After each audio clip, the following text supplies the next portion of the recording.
This is the Choosing Joy podcast with me, Jodi Lynn Turpin. Take a breath, feel it all, choose joy anyway. Hello and welcome back to the Choosing Joy podcast. It's me, Jodi Lynn Turpin.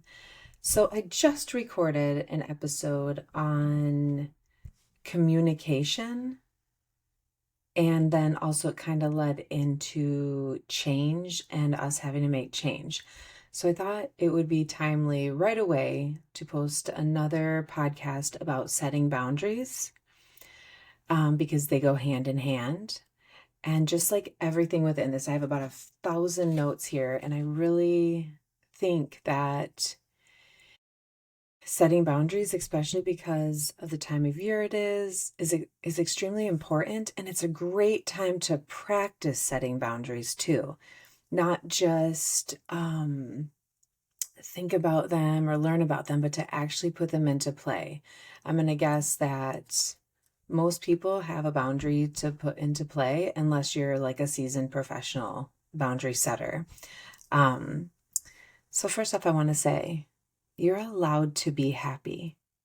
You're allowed to be joyful, and you're allowed to have a good time when you're at a gathering or any other thing, out with friends, whatever. You're allowed to be happy. So now that I've said that, think about it. When you're out, when you're at a party or anything, are you happy? Or are you stressed out, or you're worried about what this person's going to say, or you're thinking about, a million things that could go wrong? And then why are you thinking those things?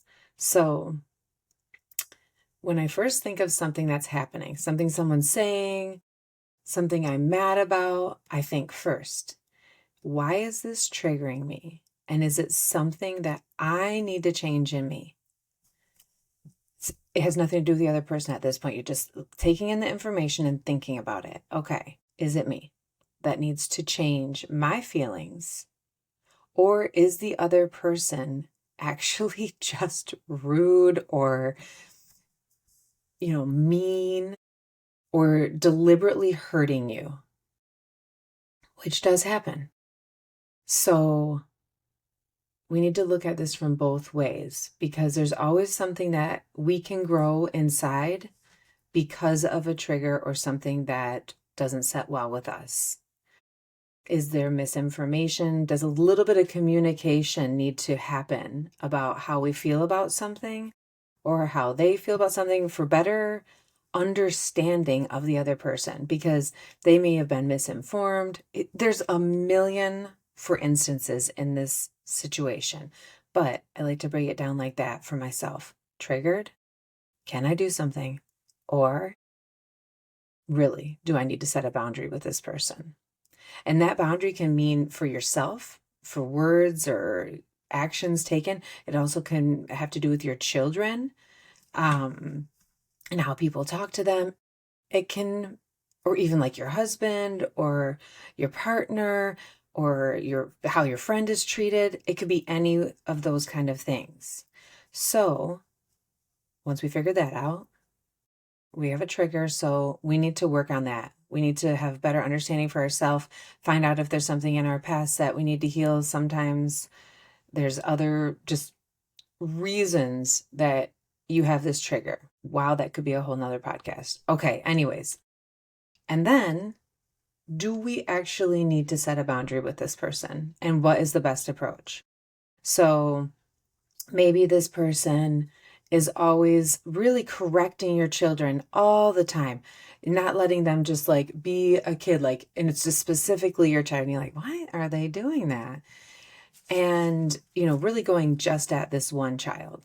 So then you're like, okay, I'm going to say something. And what's the best approach with this auntie now? Okay, she will do better if I go face to face, which is, I know, very scary and not for everyone. Or, okay, she would do better with a text or a phone call or a voice note, and very gently saying, I notice that this happens when we're at parties, and I'm wondering why you feel this way. and why you do this. And then they say, I don't do that. Say, well, I would like you to pay attention next time. And maybe you have to point it out right in that, right at the moment when it's happening with your kids. And I know this is like very mama bear-y, but in a gentle, beautiful way of being a mama bear. You're there to protect your children. So then you say something, I don't appreciate when you do that.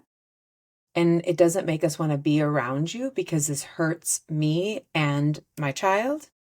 So can you please pay attention a little bit more and then see how it goes? That might take 10 more steps, but you also have to allow people to change on their own time. That might be 1 year. That might be immediately like, oh my gosh, I didn't know I was doing that. Now, other things could be about yourself that you just, I said this in the last podcast too, but I'm going to say it again. Say they're talking about politics. It seems to be like a hot subject. And instead of a forward thinking around this, it's very negative. So it triggers you, but also, why can't my uncle just stop talking about this? And I'm just using for instances. My uncle doesn't really talk about that kind of stuff. He's really sweet and suggests good movies. Anyways. So do you need to say, could we just lower like in the family chat, can we lower the political talk at parties? Because it really doesn't sit well with me. Maybe you guys could do this on a different time, or you just get up and move to a different space. So when you look at a boundary that you have to set, and some of these boundaries are very deep and intense. I've dealt with all levels of them for myself, even having to do with my children or how my family does things, because we tend to do things a little bit differently. And that's beautiful, but it's not always well received, and that's okay. So when you set a boundary with someone, you have to be firm. So you can't keep letting it slide. Oh, it was just this situation, so I let it happen, or this or that. No, you have to be firm with your boundary because you deserve it, because you deserve to be happy and joyful. So keep feeling into this at this time of year, and honestly, all the time of year. You go on a family vacation, you do this, you do that.